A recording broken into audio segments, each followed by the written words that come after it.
Puji Tuhan, kiranya berkat Tuhan melimpah dalam hidup kita pagi hari ini.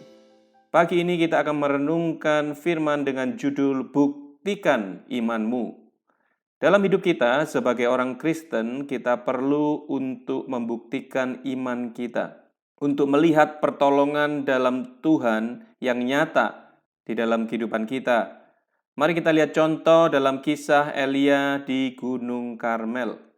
Kisah ini dimulai di mana pada masa itu, Raja Ahab mempunyai istri yang bernama Isabel.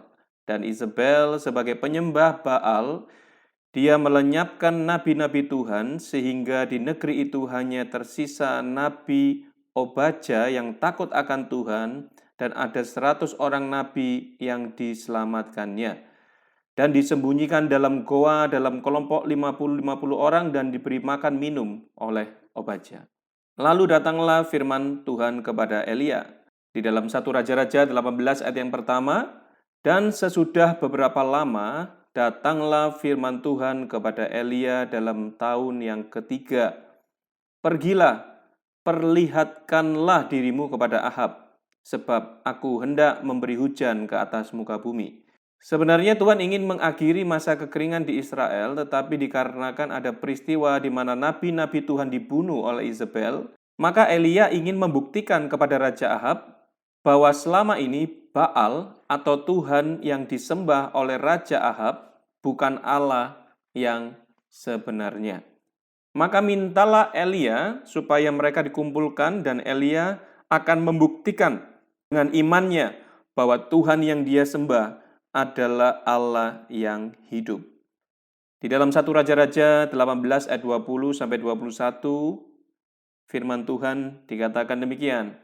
Ahab mengirim orang ke seluruh Israel untuk mengumpulkan nabi-nabi itu ke Gunung Karmel. Lalu Elia mendekati seluruh rakyat itu dan berkata, "Berapa lama lagi kamu berlaku timpang dan bercabang hati? Kalau Tuhan itu Allah, ikutilah dia. Dan kalau Baal, ikutilah dia." Tetapi rakyat itu tidak menjawabnya sepatah kata pun. Lalu berkumpullah 450 orang nabi-nabi Baal melawan Nabi Elia yang seorang diri. Disinilah Elia membuktikan imannya dengan melawan 450 orang nabi-nabi Baal dengan menantang mereka bersama-sama membuat korban persembahan kepada Allah masing-masing tanpa menaruh api. Di dalam 1 Raja-Raja 18 ayat ke-24, kemudian biarlah kamu memanggil nama Allahmu dan aku pun akan memanggil nama Tuhan. Maka Allah yang menjawab dengan api, dialah Allah. Seluruh rakyat menyahut katanya, baiklah demikian. Dan nabi-nabi Baal itu mulai melakukan ritualnya, tetapi saat mereka memanggil nama Baal itu, tidak ada suara, tidak ada yang menjawab. Kemudian mereka mulai berjingkat-jingkat, menari-nari, tetapi tidak juga terjadi apa-apa. Sampai mereka menoreh-noreh tubuh mereka sendiri dengan pedang dan tombak sampai berdarah-darah, bahkan sampai kerasukan, tetapi tidak terjadi apa-apa. Iman percaya Elia sangatlah besar. Bahkan dibuktikan Elia membuat parit air di sekeliling mezbah dan bahkan korban bakaran di atas mezbah itu dituang air sampai basah dan parit di sekelilingnya penuh dengan air. Elia sedang mempersulit dirinya sendiri.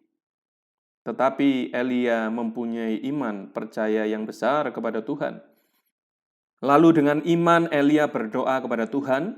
Di dalam 1 Raja-Raja 18 ayat 36 sampai 39 dikatakan, pada waktu mempersembahkan kurban, Nabi Elia datang mendekat katanya, "Ya Tuhan Allah Abraham, Ishak dan Israel, biarlah diketahui hari ini bahwa Engkaulah Allah di Israel dan akulah hamba-Mu. Serta dengan firman-Mu, aku telah melakukan semua perkara ini." Perhatikan Bapak Ibu Saudara, dikatakan Elia tidak berjalan sendiri, tetapi dia berjalan bersama dengan firman Tuhan. Selanjutnya, "Jawablah aku ya Tuhan, jawablah aku, supaya bangsa ini tahu bahwa Engkaulah Tuhan Allah dan Engkau akan membuat hati mereka berbalik kembali lagi.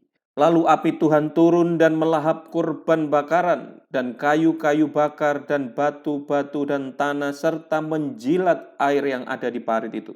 Saat seluruh rakyat melihatnya, mereka sujud dengan wajah sampai ke tanah, kata mereka, Tuhan, dialah Allah. Tuhan, dialah Allah. Pelajaran kita hari ini Bapak Ibu Saudara yang dikasihi Tuhan, kita sebagai orang percaya, kita perlu hidup dengan membuktikan iman kita setiap waktu. Seperti Elia, maka banyak orang akan percaya kepada Tuhan. Dasar iman Elia adalah pimpinan firman Allah. Hidupi firman Allah dalam pimpinan Roh Kudus dengan iman, maka kemuliaan Tuhan akan dinyatakan dalam hidup kita. Halangan terbesar kita bukan kita tidak percaya Tuhan sanggup melakukan, tetapi seringkali kita tidak percaya Tuhan mau melakukannya saat kita mulai berdoa dalam firman dan iman.